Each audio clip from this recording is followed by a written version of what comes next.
सभी को मेरा प्यार भरा नमस्कार। मैं प्रशांत सोलंकी स्वागत करता हूं आप सबका आपके अपने परिवार में। तो मेरे भाई आज हम बहुत इंपॉर्टेंट एक मुद्दे पे बात करने जा रहे हैं। एसएससी एग्जाम्स में बहुत सारे इश्यूज शुरू से रहे हैं, लेकिन हाल फिलहाल में कुछ बहुत ही बड़े इश्यूज देखने को मिले हैं और इन इश्यूज का समाधान बहुत जरूरी है। अगर इनका समाधान नहीं हुआ तो बहुत सारे बच्चों के भविष्य के साथ खिलवाड़ होता रहेगा और भविष्य के साथ खिलवाड़ हम किसी भी कीमत पर बर्दाश्त नहीं कर सकते हैं। तो बच्चों के साथ खिलवाड़ एसएससी मत करो। इन जो इश्यूज हैं इनका क्या समाधान हो सकता है उस पर भी चर्चा करेंगे और उनका समाधान तभी निकलेगा जब ज्यादा से ज्यादा बच्चे हमारे साथ में होंगे और बच्चे साथ में तब होंगे जब ज्यादा से ज्यादा लोगों तक ये वीडियो पहुंच पाएगी, तभी ज्यादा लोग जुड़ पाएंगे और तभी एसएससी तक आवाज पहुंच पाएगी। आवाज बुलंद होनी चाहिए और इतनी बुलंद होनी चाहिए कि एसएससी ऑफिस में बैठे हुए एक एक कर्मचारी, एक पीएन से लेकर चेयरमैन तक के कानों में गूंज उठे और वो आवाज तभी बन पाएगी जब ज्यादा से ज्यादा लोग मिलकर उस आवाज को उठाएंगे। तो इश्यूज क्या है सबसे पहले ये समझ लेते हैं। ओटीआर का इशू एक बहुत बड़ा इशू बन चुका है। ओटीआर वैसे तो एसएससी ने जब पिछले साल नई वेबसाइट बनाई थी तभी लाए थे कि आपको वन टाइम रजिस्ट्रेशन करना है और ये सारी चीजें थी, लेकिन अब की बार ओटीआर में बहुत सारे इश्यूज हैं क्योंकि अब की बार एसएससी ने एक नई चीज लेके आई और एसएससी ने कहा कि 31 मई के बाद में ओटीआर में कोई भी चेंजेस आप नहीं कर सकते हैं। उसके लिए पीछे कारण जो भी रहे हो, लेकिन हाँ एसएससी की तरफ से नोटिस आता है। लेकिन इसमें इस नोटिस के साथ में क्या होता है कि बहुत सारे बच्चे उस नोटिस को देख नहीं पाए। मैंने भी उस पर वीडियो बनाई थी, लेकिन जब हम वीडियो बनाते हैं तो बहुत सारे बच्चे ऐसे समझ लेते हैं यार ये तो ऐसे ही व्यूज के लिए वीडियो लेके आ जाते हैं कोई भी। तो ऐसा नहीं है। जब भी कोई भी इंफॉर्मेशन ऐसी होती है, चाहे वो एक बच्चे के लिए भी हेल्पफुल हो, हमें उस पर वीडियो भी लाना चाहिए और बच्चों को बताना भी चाहिए कि भाई साहब ये ऐसे है, आप ये कर लीजिए। तो आपको भी ध्यान रखना चाहिए इन चीज़ों का कि अपडेट वाले वीडियोस आपको नहीं छोड़ने हैं। तो ओटीआर में दिक्कत क्या आ रही है? सबसे पहली दिक्कत आ जाती है, एसएससी ने अब की बार से ओटीआर को आधार रजिस्ट्रेशन इनेबल कर दिया। यानी कि पहले क्या था कि आप चाहें तो आधार कार्ड से करें, कुछ करें ना करें, लेकिन अब की बार जो वेरिफिकेशन है वो सीधे आधार कार्ड से हो सकता है। और एसएससी ने कहा कि अभी के लिए ऑप्शनल है, लेकिन ऑप्शनल होने के साथ में ये आपके लिए अच्छा रहेगा कि आप कर लें। अगर आपने ओटीआर आधार कार्ड से कर रखा है, यानी कि अगर ओटीआर में आधार कार्ड को ऐड कर रखा है, तो आपको सेंटर पे बहुत जल्दी पहुंचने की जरूरत नहीं है, आपको बहुत ज्यादा बायोमेट्रिक के इधर उधर चक्कर काटने की जरूरत नहीं है, यानी आपका काम आसान रहेगा। अब इसमें जब बच्चे आधार कार्ड को इनेबल करने जाते हैं तो उसमें 2-3 इश्यूज आ रहे हैं। काफी सारे बच्चों के साथ में क्या हो रहा है कि जब वो फॉर्म भरने जाते हैं तो आता है कि जी आधार कार्ड इनेबल कर दीजिए। जैसे इनेबल पे क्लिक करते हैं, आधार नंबर डालते हैं, तो फिर वहां से लिखता है कि ये आधार कार्ड तो पहले से एग्जिस्ट करता है। तो ये तो दिक्कत होगी, बच्चे को लगता है यार मैंने तो डाला ही नहीं, फिर कहां से आ रहा है?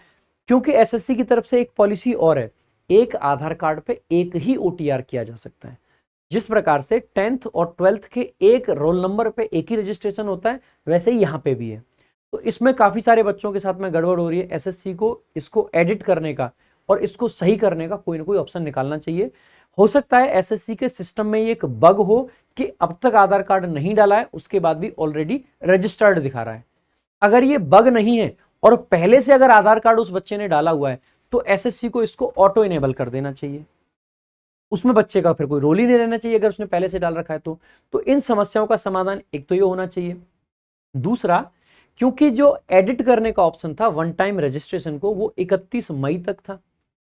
31 मई के बाद में जब फॉर्म आना शुरू हुए, पहले आपका सिलेक्शन पोस्ट का फॉर्म आता है, स्टेनोग्राफर का फॉर्म आता है, फिर सीजीएल का आता है।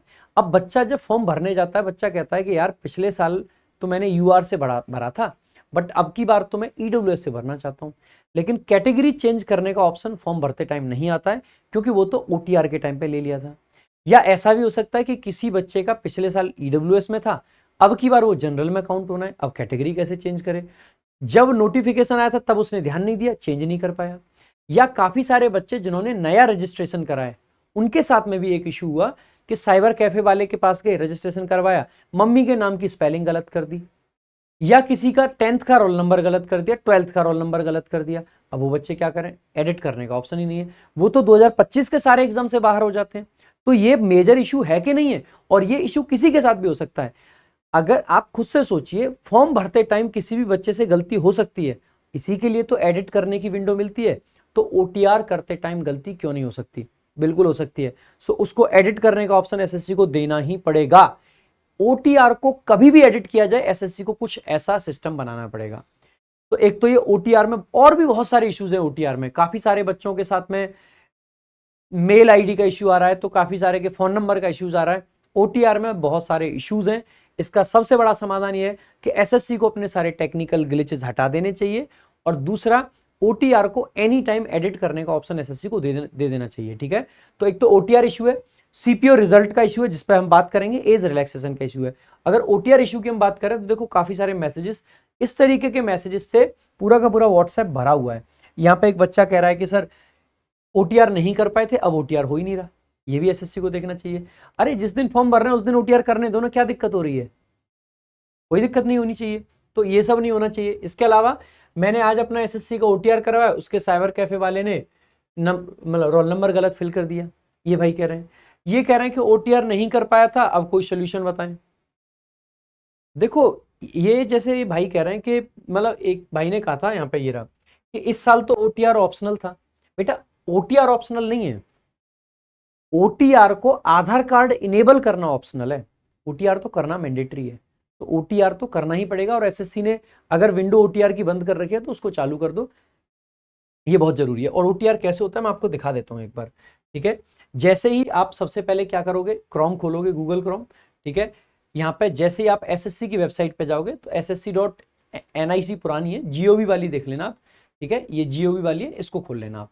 ठीक है, तो जैसे ही आप जाओगे ना होम पेज पे, तो यहां से आपका क्या आएगा, लॉगिन और रजिस्टर। जैसे ही आप इस पे जाते हो, रजिस्टर नाउ पे जाओगे तो यही है ओटीआर का ऑप्शन। ठीक है, सो वन टाइम रजिस्ट्रेशन, तो कंटिन्यू करोगे इस पे। कंटिन्यू करके जैसे ही जाओगे तो do you have Aadhaar card, ऐसे करके इन्होंने ये बना रखा है। तो ये सब चीजें आपको देखनी है। तो ओटीआर अभी हो पा रहा है, ऐसा नहीं ओटीआर नहीं हो पा रहा है। तो जो बच्चे को ये लग रहा है कि ओटीआर नहीं हो पा रहा है, तो पहले तो ये देख लीजिए आप यहीं पे कि ओटीआर हो पा रहा है, ओटीआर में एडिट नहीं हो पा रहा है। ठीक है, तो जिन बच्चों को लग रहा है ओटीआर नहीं हो रहा है, तो वो तो देखो आराम से हो पा रहा है वन टाइम रजिस्ट्रेशन, मैंने आप लोगों के सामने खोल के देखा है। ठीक है, तो इसमें एडिटिंग एसएससी ने बंद कर रखी है फिलहाल के टाइम पे, तो ये ध्यान रख लेना है। तो एडिट करने का ऑप्शन एसएससी को देना ही पड़ेगा, और ये एसएससी की मजबूरी है। आवाज उठाएंगे हम लोग। इसके लिए हम लोग क्या करने वाले हैं, 12 जून यानी कि कल के दिन 11 बजे एक ट्विटर कैंपेन करने वाले हैं ओटीआर इशू के लिए। सिर्फ ओटीआर इशू के लिए नहीं, सीपीओ वाले इशू के लिए भी करेंगे, और साथ ही साथ में एज रिलैक्सेशन वाले इशू के लिए भी करेंगे। अब आप कहोगे सर ये एज रिलैक्सेशन वाला इशू क्या है, तो सबसे पहले मैं आपको यही थोड़ा सा समझा देता हूं। 2024 में बहुत सारे बच्चों के साथ अनफेयर हुआ। जिस तरीके से 10-12 क्वेश्चन एक शिफ्ट में, 9-10 क्वेश्चन एक शिफ्ट में, आंसर चेंज हुए, कुछ क्वेश्चंस को बेनिफिट टू ऑल कर दिया गया। ऐसे ऐसे बच्चे थे जो कि मतलब 345 रॉ मार्क्स लाने के बाद भी सिलेक्शन नहीं ले पाए, और ऐसे बच्चे भी थे उनमें जिनका ये लास्ट अटेम्प्ट था। अब उन बच्चों के साथ तो अनफेयर हुआ। एसएससी ने ये तो कह दिया कि हम अगली साल से सिस्टम सुधार लेंगे, लेकिन जो 2024 में जिनके साथ अनफेयर हो गया, वो अब आगे एग्जाम भी नहीं दे सकते हैं। वो अगले साल के सिस्टम का क्या करेंगे? उनके लिए तो चांस बनता है कि नहीं बनता है, एक एक्स्ट्रा अटेम्प्ट बनता है कि नहीं बनता है? अगर उनके लिए एक एक्स्ट्रा अटेम्प्ट बनता है तो एसएससी को वो एक्स्ट्रा अटेम्प्ट देना ही पड़ेगा। और वो कैसे देना पड़ेगा? आवाज वहां तक जानी चाहिए। तो जिन बच्चों का ये लास्ट अटेम्प्ट था, तो एसएससी को एज रिलैक्सेशन देना चाहिए, जो कि एसएससी ने नहीं दिया है। तो कम से कम 1 साल का एज रिलैक्सेशन एसएससी इस बार दे, इस चीज के लिए हमें आवाज उठानी पड़ेगी। साथ ही साथ में एक बहुत बड़ा इशू है सीपीओ का। नोटिफिकेशन आया था 4 मार्च 2024 को, और अभी आज आपका 11 जून 2025 हो चुका है, 16 महीने निकल चुके हैं, लेकिन कोई रिजल्ट नहीं है फाइनल। और फाइनल रिजल्ट छोड़ो, अभी मेडिकल नहीं हुआ, अभी रीमेडिकल होने हैं, उसके बाद कहीं जाके आपका आएगा। तो अभी मेंस का पेपर हुआ है, मेंस के पेपर के बाद में फाइनल रिजल्ट, जो पेपर का रिजल्ट आता है वो आना चाहिए था। री एग्जाम हुआ था 30/4 को। 30/4 के बाद में इतना सारा टाइम लग चुका है, लेकिन रिजल्ट नहीं दिया इन्होंने। तो मेंस का रिजल्ट आएगा, उसके बाद में मेडिकल होगा, उसके बाद में रीमेडिकल होगा, तब जाके फाइनल रिजल्ट आएगा। इतना डिले एसएससी वाले क्यों कर रहे हैं सीपीओ को? बाकी एग्जाम्स अगर टाइम से हो सकते हैं तो वाई नॉट सीपीओ? तो सीपीओ का रिजल्ट एसएससी को देना पड़ेगा, और इसके लिए भी कल ही ट्विटर कैंपेन है। तो तीनों चीजों के लिए ट्विटर कैंपेन है, टाइम 11 बजे है, 12 जून। हैशटैग आपको यूज करने हैं SSC_allow_OTR_edit, ये पहला है। इसको कॉपी कर लेना, आप लिखने जाओगे तो गलती कर बैठोगे। ठीक है, कॉपी कहां से करोगे? तो मैं टेलीग्राम पे डाल दूंगा सारा का सारा, प्रशांत सोलंकी इंग्लिश और रैंकर्स गुरुकुल ऑफिशियल दोनों जगह आपको मिल जाएगा। ठीक है, साथ ही साथ में ये भी आपका है SSC CPO 2024 रिजल्ट, और साथ ही साथ में CGL 2025 एज रिलैक्सेशन, ये भी आपका एक हमने हैशटैग बनाया है। ये तीनों ही हैशटैग हमें ट्रेंड कराने ही पड़ेंगे, और अगर इनको नहीं करा पाए तो ये हम लोगों का, आप लोगों का, हर एक बच्चे का फेलियर होगा। और कैसे ट्रेंड होगा? तो जितने ज्यादा लोग ट्वीट करेंगे उतना ज्यादा ये ट्रेंड होगा, जितने ज्यादा रीट्वीट होंगे उतना ज्यादा ये ट्रेंड होगा। अब रीट्वीट आपको किसको करना है? तो देखो, काफी सारे टीचर्स ट्वीट करेंगे, मैं भी करूंगा। वैसे मैं ट्विटर विटर ज्यादा चलाता नहीं हूं, मैंने इसके लिए एक नई आईडी बनाई। मैंने कहा कि अगर बच्चों के हक की आवाज उठानी है तो आईडी बना लेते हैं, तो ये हमने नई आईडी बनाई है। इस पर भी ज्यादा फॉलोअर वगैरह आपको नहीं दिखेंगे, तो ये प्रोफाइल पिक्चर देख लेना, @प्रशांत सर ENG यानी कि इंग्लिश, ये आप ट्विटर पे जाके फॉलो कर लेना। और इस पर मैं बहुत सारे कल ट्वीट करूंगा, उन ट्वीट को आप कॉपी पेस्ट भी कर सकते हैं, उनको आप रीपोस्ट भी कर सकते हैं। बहुत ज्यादा कॉपी पेस्ट मत करना, नहीं तो फिर वो ट्विटर जो है ना उसको हैशटैग को हटा ही देता है। उससे बढ़िया क्या रहता है कि हैशटैग वही यूज करो, जो ट्वीट हमने करा हो उसको कॉपी करके उसमें थोड़ा बहुत चेंज कर दो और उसको आप पोस्ट कर दो, ठीक है?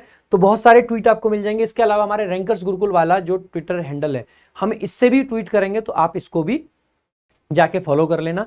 इन सभी के लिंक मैं आपको टेलीग्राम पे डाल दूंगा, तो टेलीग्राम जरूर ज्वाइन कर लें। टेलीग्राम के ऊपर मैं आपको कई सारे ट्वीट भी दे दूंगा कि आप उनको कॉपी कर करके सीधे के सीधे पोस्ट करते जाएं। तो मेरे भाई, ये मेरी साइड से आपके लिए इंफॉर्मेशन थी। एक बार फिर याद दिला दूं कि कल सुबह 11 बजे यानी 12 जून 2025 को सुबह 11 बजे ट्विटर कैंपेन करना है, और ये तीनों ही ट्वीट हमें कैसे भी करके ट्रेंड कराने हैं इंडिया में नंबर 1 पर। नंबर 1, नंबर 2, नंबर 3, कोई भी नंबर 1, नंबर 2, नंबर 3 हो सकता है, लेकिन तीनों हमारे ही होने चाहिए, ये आप लोगों को इंश्योर करना है। बाकी अगर आपको लगता है कि वीडियो आप लोगों के लिए हेल्पफुल है तो शेयर करें, पढ़ाई करते रहें। 45 दिन 45 मैराथन अच्छे से चल रहा है, और आप शाम 5 बजे इंग्लिश की क्लास अटेंड करना बिल्कुल भी ना भूलें। Thank you so much. जय हिंद, जय भारत।